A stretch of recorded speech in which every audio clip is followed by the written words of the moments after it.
السلام علیکم ورحمۃ اللہ وبرکاتہ۔ سوال بھیجنے والے ہیں محمد بوٹا، تعلق ہے ان کا راولپنڈی سے۔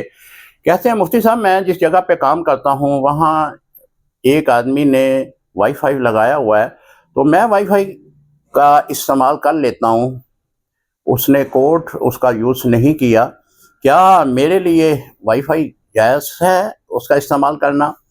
محترم، یہ آپ اس سے اجازت لے لیں، جس کا وائی فائی ہے اس سے اجازت لیں کہ آپ نے کوڈ نہیں لگایا، اوپن آپ نے رکھا ہوا ہے، تو میں اس کو استعمال کر سکتا ہوں۔ اگر وہ اجازت دیتے ہیں تو آپ استعمال کر لیں، اگر وہ اجازت نہیں دیتے تو پھر استعمال نہ کریں، کیونکہ یہ بھی حقوق العباد کا معاملہ ہے، وہ بل ادا کرتا ہے۔ ہو سکتا ہے کہ اس نے اس سے اوپن ہی چھوڑا ہو تاکہ جس کو چاہے وہ استعمال کر سکے۔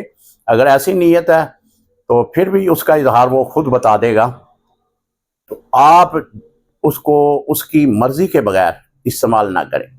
السلام علیکم ورحمۃ اللہ وبرکاتہ۔